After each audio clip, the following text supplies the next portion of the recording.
আসসালামু আলাইকুম। আজকে দেশীয় একটি হাঁসের ভিডিও দিচ্ছি, যেটার উৎসাহ আমার মা আমাকে দিছে যে ভিডিওটা কর, কারণ দেখে যে আমি কিছু ভিডিও করতেছি।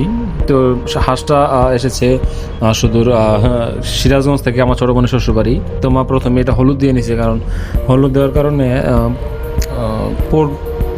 আগুন দিয়ে পড়বে, তো চেক দিবে, যেটাকে বলা হয় আমি বলি। তো এটা তা যদি আপনার পশম থাকে সেটা সহজেই ধরা যায়। আগুন দিয়ে চেক দেওয়ার পরে পোড়ার পরে নিয়ে আসছে, এখন মা কাটাকাটি করবে। হাঁসটা ছিল সিরাজগঞ্জের হাঁস। তো এই দেখেন, হলুদ দেওয়ার কারণে দেখতে সুন্দর হচ্ছে। তো কাটাকাটি সব কিছুই আমার মা করছে, এবং ভিডিও উৎসাহদাতে আমার মা, উনি সহজে সম্পূর্ণ যে ভিডিও করে কাটাকাটি করছে, কুটি কুটি করে কাটতেছে, ছোট বড় সাইজ অনুযায়ী উনি কাটতেছে। তো শেষে দেখবেন যে হাঁস কাটতে উনি একটা জিনিস ব্যবহার করবে, হাঁসের হাড়টা কাটতে, কারণ ওনার শারীরিক শক্তিটা আগের থেকে অনেক কমে গেছে, যেটা নর্মালি হয়। তো হাঁসের চামড়া, যেটা মুরগি বা হাঁসের চামড়া, মোটা চামড়া অনেকেই পছন্দ করি, আমরা সবাই জানি। তো মায়ে কাটতেছে, কুটি করে কাটতেছে হাঁসের রান, যেটা অবশ্যই আমার ভাগ্যে হয়ে গেছে। আমি এবং খেয়ে ফেলছি। ভিডিওটা কিছুদিন পরে দিচ্ছি, কারণ জানেন অনেক দিন আগে একটা পোস্ট করছিলাম যে আজকে আমরা হাঁস খাবো। তো ভিডিওটা এডিট করা, অ্যাডজাস্ট করা, কাটা সব কিছুতেই টাইম লাগে, তার জন্য আমি লেট করে ভিডিওটা পাবলিশ করতেছি। এটা একদম দেশীয় হাঁস, একদম দেশীয় হাঁস, আমার ছোটো বোনের শ্বশুরবাড়ির সিরাজগঞ্জের হাঁস। এটা কোনো ফার্মের হাঁস না, তাদের বাড়িতে লালন পালন করা হাঁস। হাঁসগুলো খেতে খুব সুস্বাদু হয়, দেশীয় হাঁসগুলো খেতে খুব সুস্বাদু হয়। আপনারা জানেন দেশীয় মুরগি বা হাঁস যেটাই হোক খেতে খুব সুস্বাদু হয়। তো হাঁসের পিসগুলো মোটামুটি ভালো হচ্ছে। দেখুন শক্তিগুলো আছে না, তাই একটা প্লাস্টিকের পাইপ দিয়ে এটাকে আমার কেটে নিল। এই তো কাটাকাটি করতেছে, এবং কিছু চামড়ার পশম ছিল, ওগুলা পরিষ্কার করতেছে না, যে পাখনার নখ ছিল ওগুলা ফেলে দিচ্ছে। বাকিটুকু কাটাকাটি করতেছে, দেখতে থাকুন কাটাকাটি সবাই।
এই মশলা টশলা দিয়ে হাঁসগুলোকে ভালো করে নেড়ে নিচ্ছে, কারণ না লাড়লে আপনার মশলাগুলো হাঁসের মাংসের তো পোষাবে না, এক জায়গাতে জমে থাকবে। আনত যেটা হাঁসের রান্না করার পাত্র ওখানে লেগে পুড়ে যায়, পাত্র কালো হয়ে যায়। তো লাড়া টাড়া দিয়া এখন ঢেকে দেওয়া হবে। ঢেকে দেওয়ার আধা ঘন্টা পরে আসতেছি আপনাদের কাছে।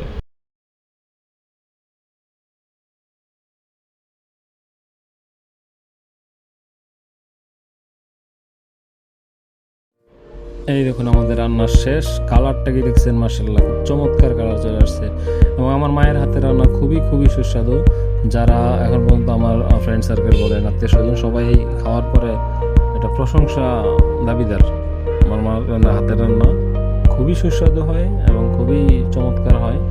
কারণ উনি তো আজকে থেকে রান্না করতেছে না, ওনার বিয়ের পর থেকে উনি রান্নাতেই আছে। তো অনেক অনেক সুস্বাদু হয়েছে। আর কালারটা দেখেন, মাশাল্লাহ, কালারটা অস্থির একটা কালার, যেটা দেখলে যে কেউই জেলে তার জল চলে আসবে। তো ওই হাঁসের মাংস দিয়ে দুপুরের ভাত খেয়েছিলাম এবং ভাত খাওয়ার পরে রাতের চিতই পিঠার এই যে তো হাঁসের মাংস দিয়েই, যেটা অলমোস্ট কালাবোনার মতো হয়ে গেছে হাঁসের। তো সেখানে হাঁসের মা চিতই পিঠা বানাইছিল রাতে সন্ধ্যায়। শীতের দিন মানেই, শীতকাল মানেই চিতই পিঠা। যেটা চিতই পিঠাগুলো দেখেন একদম মনে হচ্ছে দোকান থেকে কিনে আনছি, বাট এগুলো আমার মা নিজের হাতে বানাইছে। এবং সবাই চিতই পিঠাগুলো রান্না যখন করে এরকম সুন্দরভাবে সিদ্ধ করতে পারে না, ফুলাইতে পারে না, বাট মা সেটা খুব সুন্দরভাবে করতে পারে। হাঁসের মাংস দিয়ে 2টা চিতই পিঠা খাইলাম। ইনশাল্লাহ নেক্সট কোনো ভিডিওতে আবার দেখা হবে।